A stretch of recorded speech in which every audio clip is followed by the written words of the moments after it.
오늘 말씀 잠깐 저희들 함께 보기를 원합니다. 요한복음 4장 24절입니다.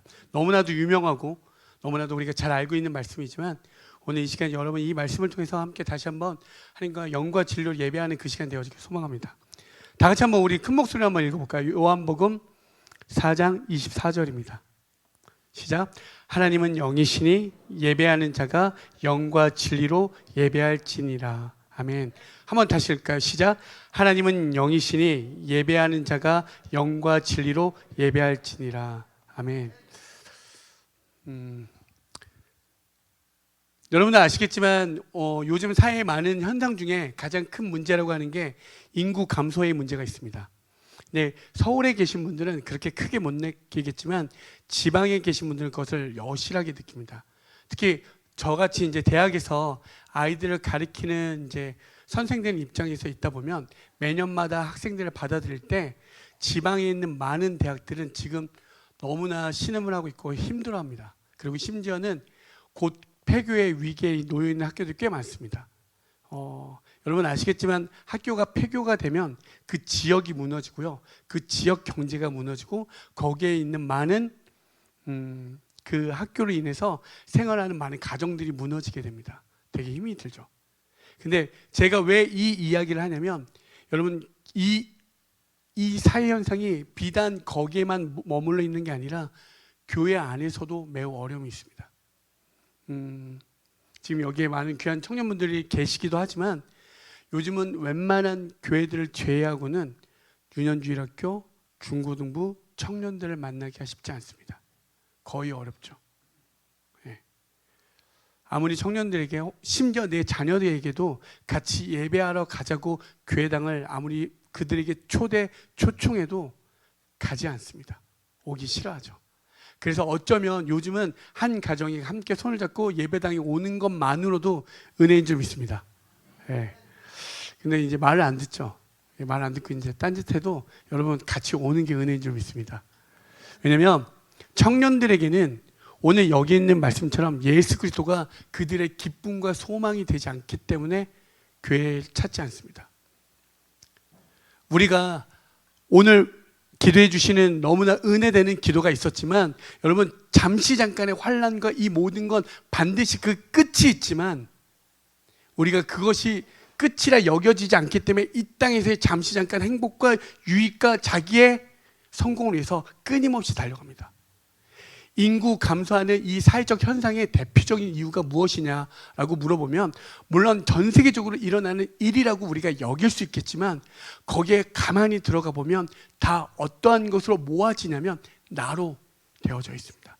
나의 커리어가 중요하고요, 나의 유익이 중요하고 나의 성공이 세상은 중요하다라고 이야기합니다. 그런데 놀랍게도 교회만 자기를 부인하라고 이야기합니다. 세상은요 그렇게 너희들의 성공을 위해서 끊임없이 달려가는 게 맞다라고 이야기하는데 교회만 자기를 부인하라고 하니 여러분 이 세상에서 그 청년들이 혼란스럽고 어지럽지 않겠습니까? 어렵겠죠. 힘들겠죠.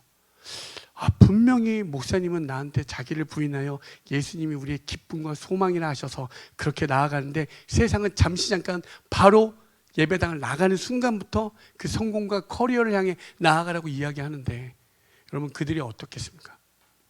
제가 왜 이 말씀을 드리냐면 여러분들 아시는 유럽 교회든 미국 교회든 거기에 사역을 나아갔을 때 제가 나아갈 때 봤을 때 너무나 화려한 교회들, 너무나 큰 교회들, 멋진 성공한 교회들이 많았습니다. 하지만 여러분도 많은 미디어를 통해서 알겠지만 미국 교회가 무너졌고 유럽 교회가 완전히 무너졌습니다. 어른들 이제 곧 그 소수의 어른들 10명 70대 80대에 계시 그래도 지금까지 믿음을 지켜주 오시는 그 어르신들 제외하고는 청년들이 아예 없습니다. 완전히 무너져 버렸습니다. 미국이 무너졌고 유럽이 무너졌고 이제는 우리나라가 무너지고 있다라고 다들 이야기합니다. 없습니다. 오늘 이 자리에도 여전히 힘들지만 오늘의 그 기도처럼 잠시 잠깐의 환난과 그 핍박과 근심과 어둠이 있지만 저 하나님의 나라를 소망하며 나아가는 믿음의 우리의 선배님들이 계시지만 여전히 그것을 바라보지 못하고 이 땅에서 혼돈과 흑암 가운데 어지러움 가운데 살아가는 청년들이 너무나 많습니다. 왜 그럴까요? 왜 도대체 이럴까요? 여전히 할아버지 혹은 아버지 그 정도 믿었으면 뭐라도 있어야 되는 거 아닙니까? 그들은 우리에게 자꾸 그렇게 질문합니다. 아니 엄마, 할머니 그 정도 했으면 뭐라도 예수가 우리에게 무언가 주어주고 그 성공의 길에 그 발판이라도 주어야 되는 거 아닙니까? 힘들죠. 정말 어렵죠. 제가 그럼에도 불구하고 오늘 이 말씀을 여러분과 함께 나누고자 하는 것은 우리가 지금 이 교회만이 이 마지막 때를 살아가는데 진짜 답인 줄 저는 고백하고 우리의 모두의 고백이 되어지길 소망합니다. 이 요한복음 4장에 보면 예수님께서 사마리아인 여인을 향해서 이렇게 이야기합니다. 사마리아 여인이 무엇을 이야기하냐면 세상의 복, 세상의 힘, 아무리 수많은 그가 남편을 삼고 또 삼고 삼아봐도 자기에는 진짜 기쁨과 행복이 그에게 없었습니다. 그런데 예수를 만나 그는 당신이 선지자라고 이야기합니다. 그리고 제가 어디 가서 이 예배를 해야 될까요? 왜? 그들에겐 예배하는 처소가 너무나도 중요했기 때문에. 근데 그때 예수님께서 그렇게 질문한 사마리아인 여인에게 이렇게 이야기합니다. 아니, 예루살렘도 아니고 너희들이 예배하는 그곳도 아니야. 너희는 오직 영과 진리로 예배하라고 이야기합니다. 아멘. 여러분, 청년들이요, 아무리 교회에서 좋은 행사, 아무리 멋진, 예전에는요, 아마 아시는 분은 아시겠지만 문화의 밤을 하면요 사람들이 꽉 채웠습니다. 막 너무 좋았고 즐거웠고, 저기 뒤에 계신 우리 김명준 목사님하고도 저도 여기저기에서 막 찬양도 하고 막 이랬을 때 우리 선미 사모님하고도 막 그런 사역했었던 기억이 있는데 정말 청년들만 함께 기뻐하고 즐거워했었습니다. 하지만 교회에서 아무리 멋진 스크린과 좋은 사운드와 많은 것들을 비축하고 구비하고 아무리 행사를 해도 여러분 나가서 보드게임 1시간 하는 거에 게임이 안 됩니다. 밖에 나가서 보드게임 1시간 하는 게 더 재밌어요. 오늘 앞에 있는 이 3명 친구들도 열심히 아까 공놀이하고 놀고 있었는데 명주 목사님이 야 예배 들어가자 하니까 표정이 알았어요. 다 그러더라고요. 그 심정이 100% 이해됩니다. 뭐가 재밌겠습니까? 친구하고 야 몰래 올라가자. 야, 그러고 싶지 않겠습니까? 여러분 정말로 이 요즘 세대는 예전에는 술 담배 하지 마라, 뭐 하지 마라 이 정도만 지켜도 기본 크리스찬들이 지켜야 될 상식이라 여겼지만 이제는요 여러분들이 생각하는 것 그 이상으로 많은 것들이 정말 타락하고 정말 몰락해 있습니다. 제가 이렇게 이야기하니까 뭔가 되게 그들을 하는 것 같지만 그들에게 보편적인 거예요. 여러분 마약이라는 게 예전에는 진짜 구입하기 어려운 거였지만 이제 그들에게는 얼마든지 아주 쉽게 인터넷에 마음만 먹으면 구입할 수 있는 게 마약이 되어져 버렸습니다. 왜냐면요 그걸 하면 너무 기뻐지니까 그들은 그것에 얼마든지 하게 됩니다. 어쩌면 어른 세대의 분들에게는 너무나 충격적이겠지만 그런 아이들에게는 그것이 그렇게 어려운 문제가 아니고 얼마든지 한 번쯤은 즐겨볼 수 있고 경험해 볼 수 있는 것에 불과해져 버렸습니다. 근데 아시겠지만 그들에게 기쁨이라는 그들에게 행복이라는 건 결국엔 그 끝에는 뭐예요? 패망의 길로 인도하는 영원한 파멸의 길로 인도하는 걸 그들은 알지 못하고 잠시 잠깐 행복을 위해서 그렇게 미친 듯이 달려가고 있는 거죠. 어찌 보면 그 사마리아 여인이 우리의 모습과도 동일합니다. 제가 왜 자꾸 그 젊은 세대들을 이야기하냐면 왜 교회를 떠나냐면 그들에겐 교회는 정말 재미없고 기쁨과 소망이 되어지지 않습니다. 그럼에도 불구하고 제가 여러분에게 이 시간 함께 나누고자 하는 건 예수 그리스도밖에 없음을 여러분 우리가 아멘으로 선포하며 나아가기를 원합니다. 왜냐하면 아무리 청년들에게 좋은 것을 갖다 줘도 진짜 예수가 소개되어졌을 때 이 자리에서 예배한 줄 믿습니다. 그 교회마저도 세속적인 그 세상적인 세계관이 들어오다 보니까 교회 안에서도 내가 성공하지 못하면 내가 여기서 예배 드리는 게 왠지 불안해지고 초조해지고 그렇게 한 명씩 두 명씩 떠나 청년들이 이제 내가 성공하지 않으면 교회에 있는 것이 매우 부담스러워졌습니다. 왜? 저 사람은 뭐 타고 다닌대. 저 사람은 성공했대. 저 애는 뭐 대학 다닌대. 끊임없는 상대적 비교와 상대적에 오는 그 패배감과 우울감에 그들은 또 쓰러지고 또 넘어지고 또 넘어지고 또 넘어집니다. 여러분, 교회 안에서도 마저 그런 세상관에 그런 세계관이 들어와서 우리를 그렇게 너는 패배자라고 이야기합니다. 너는 잘못됐다라고 이야기합니다. 너는 하나님을 믿는 사람이 아니라고까지 이야기합니다. 하나님 믿으면 잘 돼야지. 그래서 수많은 교회들이 무너져 있는 것을 우리는 경험하지 못합니다. 내 눈에 안 보이니까 나는 괜찮은 것 같지만 여러분, 완전히 무너져 가고 있습니다. 그럼에도 불구하고 우리에게는 진짜 답, 그 예수 그리스도가 있는 줄 믿습니다. 아무리 청년들이 떠나가고 없는 것 같아 보이지만 그들에게 진짜 그 예수, 그 진리 되신 예수가 선포되어질 때 그들이 비로소 다시 그 예배의 자리, 이것만이 나에게 참 기쁨이요 소망이라고 외쳤, 그 은혜가 있을 줄 믿습니다. 오늘 여기에 있는 세 명의 친구가 분명히 공놀이 할 때는 인상을 뻑 써면서 이 세 명이 앉아있지만, 그래, 그때 그 목사님이 그때 그 말했지, 이제 내가 예수를 알아, 이 자리가 기쁨이구나. 여러분, 그 은혜가 있길 소망합니다. 영과 진리로 예배한다는 거, 이 개념들 있잖아요. 우리가 막연한 이런 모든 거를 여러분 우리 안에 실체화가 돼야, 주 예수를 믿으라, 그래야만 너와 내 집이 구원에 이르겠다는 이런 말들이 그냥 예수님 믿습니다, 예수님 믿습니다, 그러면 믿어지는 게 아니라, 진짜 여러분 어떤 주문 주술이 아닙니다. 아시겠지만 여러분, 주 예수를 믿어라 라고 하는 이 모든 것은 내 마음에 완전히 각인되어서 내가 무엇을 하는 것이 아니라 그 말씀이 나를 완전히 이끌고 가게 되어서, 맞군요.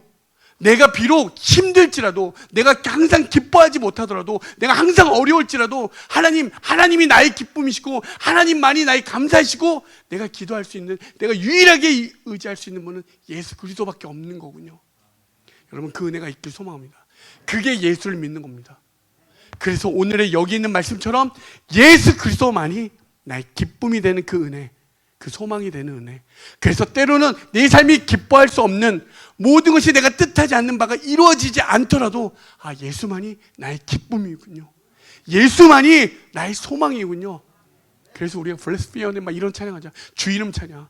욥기에 있는 그 고백처럼, 하나님, 부할 때도 가난할 때도 어찌할 때도 어떤 상황과 환경이 있을지라도 주님만이 나의 구원이시고 주님만을 찬양합니다라고 고백하는 거 아닙니까? 그 영과 진리로 예배한다는 그 말씀은, 영으로 예배한다는 그 말씀을 찾아보면 요한복음 14장 6절에 이렇게 기록되어 있습니다. 예수께서 요한복음 16장 13절에 그러나 진리의 성령이 오시면 그가 너희를 모든 진리 가운데로 인도하시리니 그가 스스로 말하지 않고 오직 들은 것을 말하며 장래를 너희에게 알리시리라. 아멘. 여러분, 성령이 임하면 그때 비로소 우리 진리를 깨닫는다라고 이야기합니다. 여러분, 예수님을 따랐던 제자들도 예수님의 기적과 이적과 행적과 가르침을 바로 옆에서 보고 들었음에도 불구하고 그들은 자기의 자리를 쟁탈하고 그 자리를 위해 싸웠습니다. 곧 나의 유익과 이익을 구하는 그 삶. 오늘날 청년들이 자기의 커리어와 성공을 향해 떠나는 것처럼 예수님의 그 가르침이 있고 예수님의 기적과 이적과 모든 것을 그렇게 보았음에도 불구하고 그들은 예수님이 이 모든 것을 이루시면 내가 한 자리 할 수 있겠지, 내가 너보다 더 좋은 자리에 앉겠지, 그렇게 자리 싸움을 하고 있었죠. 근데 그들에게 진짜 그 마가의 다락방에서 하나님의 성령이 임했을 때 비로소 그들은 깨달았습니다. 예수 그 진리를 깨달아지니 내 성공과 내 유익과 내 커리어가 중요한 게 아니구나. 내가 부인되어 이제 내 안에 그리스도가 사는 것인 거구나. 나를 위하여 자기 자신을 버리신 하나님 아들을 믿는 믿음 안에서 살아내는 것이구나. 모두가 그 자리로 나아갔습니다. 모두가. 하나님의 성령이 임할 때. 여러분, 그 영이 임한다는 건 반드시 그냥 무슨 신비적인 방언 이런 것에 국한되는 게 아니라 성령이 너희에게 임하시면 너희가 권능을 받아. 그 두나미스 하나님의 능력이 나타나 예루살렘과 온 유대와 사마리아 땅끝까지 이르러 내 증인이 된다라고 이야기합니다.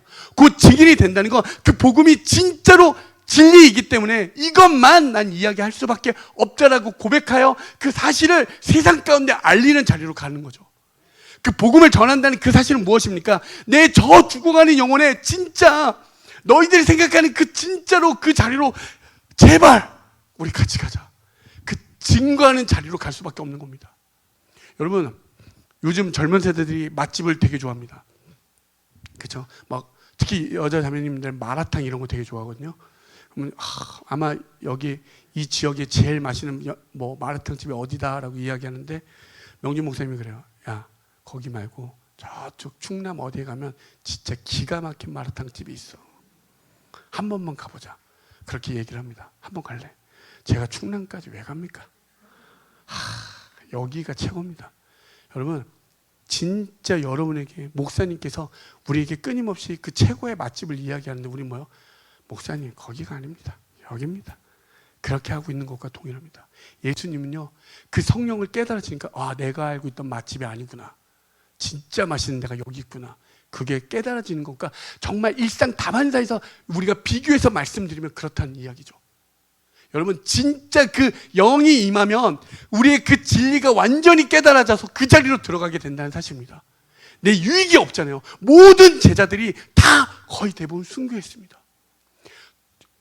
이러니까 우리가 내 생명 주께 드리리 막 결단하자라고 이야기하는 게 아니라 각자의 자리에서 주의 복음을 들고 그 자리에서 그 복음을 증거하고 저 죽어가는 영혼을 위해서 내가 기꺼이 내가 당신을 위해서 그 복음을 정말로 어떻게 하면 전해줄 수 있을까? 그 자리로 나아가게 된다는 사실입니다. 여러분, 그 진리가 무엇입니까? 그 진리, 요한복음 14장 6절에 예수께서 이르시되 내가 곧 길이요 진리요 생명이니 나로 말미암지 않고는 아버지께로 올 자가 없느니라. 그 진리는 예수인 줄 믿습니다. 예수 그리스도인 줄 믿습니다. 여러분, 그 영과 진리로 예배한다는 건 우리는 예배를 예배하는 것이 아니라 진짜 살아계신 하나님을 예배하는 것입니다.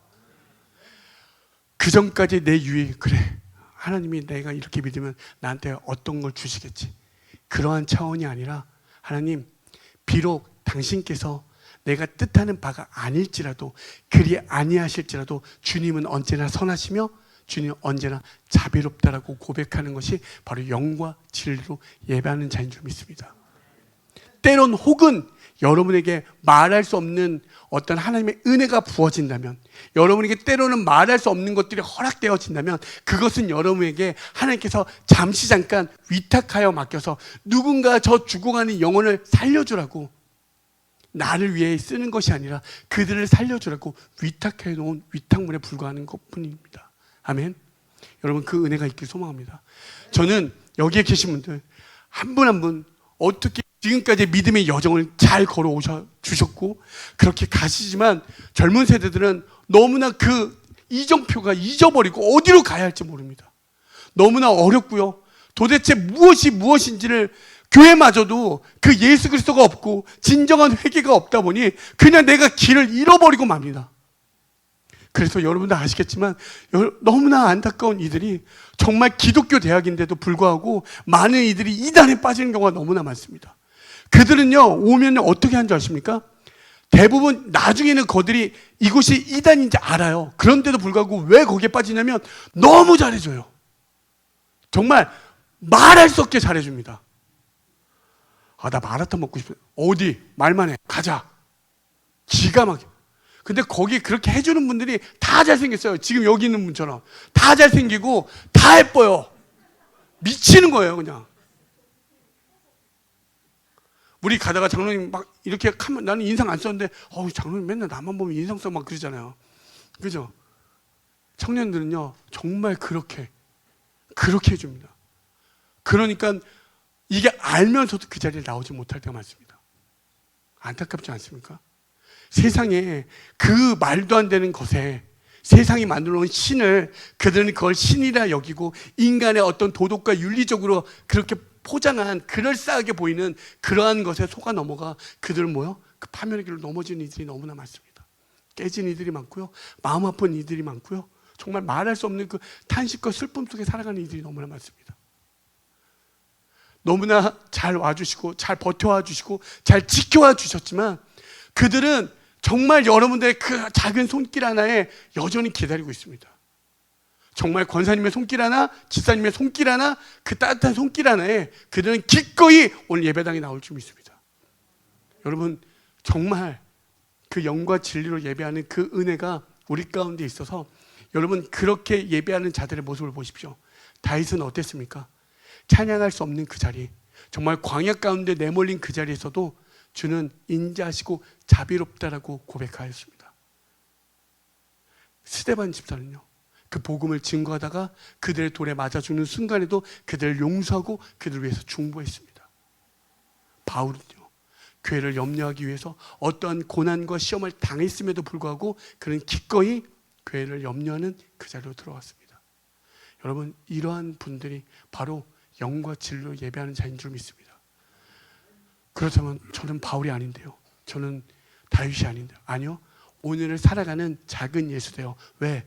이제는 우리가 그리스도와 함께 십자가에 못 박혔으니 내가 사는 것이 아니라 우리 안에 그 예수 그리스도가 살아계셔서 내 뜻대로 살아가는 게 아니라 그 진리가 나를 이끌고 가니 여러분, 그 진리 가운데 있는 작은 예수가 돼요. 정말 그 예수의 삶이 돼요. 정말 그래서 그 거룩한 삶, 구별된 삶, 그 십자가의 삶을 살아내는 거 아닙니까? 여러분이 지켜주시고 또 지켜주시니 끝날 것만 같은 이 세대에 정말 너무나 많은 것들, 인공지능, 모든 것이 막 편리화되고 그 정말 교회를 안 나와도 충분한 이 시대를 살아감에도 불구하고 이 청년들이 나오지 않고 있습니까? 여러분, 그렇게 정말 영과 진리로 예배하는 우리가 되어지길 소망합니다. 여러분, 그 예배한다는 걸 여러분 말씀 가운데 들어가 보면 야고보서 1장 27절에 이렇게 이야기합니다. 하나님이 원하시는 경고는 고아와 가부를 환난 가운데 돌보고 세속으로부터 자기가 물들지 아니하는 것이라 이야기합니다. 그렇다 보면 여기에서 말하는 이 경건, 드레스케이아라는 이 말의 단어가 무엇이냐면 하나님께 예배드리기에 가장 무흡한 상태, 곧 하나님께 예배드리기에 가장 완벽한 상태는 환난 가운데 고아와 과부를 돌보는 것이라고 이야기합니다. 내가 비록 환난과 고난과 역경이 있을지라도 그 한 영혼을 향해서 그들에게 기꺼이 내어주는 그 삶, 그리고 세속에 물들지 아니하는 그것이라 이야기합니다. 그것을 오늘날 교회 용어로 이야기하면 그것이 구별된 삶이요, 거룩한 삶이요, 십자가의 삶인 줄 믿습니다. 아멘. 여러분, 우리가 십자가의 삶 이야기할 때 예수 그리스도가 우리를 위하여 십자가에 달려 돌아가신 것은 단순히 우리의 죄를 감당할 수 없고 우리가 이것을 탕감받을 수 없으니 예수께서 이 모든 죄값을 대가 지불해 주셨다는 그 사건이 먼저 되어지지만 더 나아가서는 예수님이 우리에게 말씀하신 것은 바로 하나님의 나라의 원리가 이렇다는 것을 우리에게 먼저 보여주신 사건인 줄 믿습니다. 우리의 계속 가사에서도 잠시 사는 이 세상, 험난하고 이 악한 영들이 잡고 있는 이 권세 잡은 이 세상 속에서 너희는 하나님의 자녀들은 하나님의 나라의 그 질서대로 살아가는 게 맞아. 그게 바로 십자가의 삶이고 그것이 곧 거룩한 왕 같은 제사장의 삶이야 라고 이야기하죠. 여러분, 그렇게 나아가기 소망합니다. 여러분, 정말로 우리 가운데 어떠한 것이 복이 되겠습니까? 그럼에도 불구하고 오늘 이 말씀이 진짜 우리 가운데 실체화돼서 드러나기 소망합니다. 근데 놀라운 사실은요, 기뻐할 수 있는 자리에 기뻐하는 건 누구나 할 수 있지만 기뻐할 수 없는 자리에서 기뻐하는 건 우리 성도들에게 드러난 줄 믿습니다. 때로는 역경과 고난과 환경이 있는데 나는 죽을 것 같은데, 나는 기뻐할 수 없는데 주님, 요한은 나의 목자시니 내게 부족함이 없어 라고 고백하게 되어지는 거죠. 여러분, 이게 바로 성도들에게, 하나님의 자녀들에게 드러나는, 그렇게 격발되어 나타나는 것인 줄 믿습니다. 그것이 바로 영과 진리로 예배하는 자들의 모습이고요. 비록 내 자녀들이 말을 안 듣더라도 어르고 달래고 제발 한 번만 가자 그러면서 오늘 그것이 정말 은혜인 줄 믿습니다. 여러분, 그렇게 나아갑시다. 정말 주께 가까이 하며 시편 73편에 이야기하는 주께 가까이 하는 것이 우리에게 복인 줄 믿습니다. 여러분, 세상의 복과 비교할 수 없는 복이에요. 세상은 우리의 복을 향해서 끝까지 노력하고 남을 밟으라라고 이야기합니다. 나의 유익과 나의 행복을 위해서는 이 땅에선 반드시 누군가의 희생이 따르지만 하나님이 말하는 너희들의 기쁨의 충만함은 누군가의 유익을 위해서 내가 희생당하는 것입니다. 하지만 그것은 모두가 왕으로 섬겨주는 그 나라, 모두가 제사장이 되어 그들을 섬겨주는 나라, 그거 하나님과 함께하는 것, 그것이 복이라라고 우리에게 말씀해 주고 있습니다. 오늘도 이 시간 이렇게 예배하는 이 자리에 나와주신 모든 귀한 우리 권사님들, 우리 장로님들, 집사님들, 우리 청년들 모두가 그 주께 가까이 하면 복이 되어지는 그 은혜가 있길 소망합니다.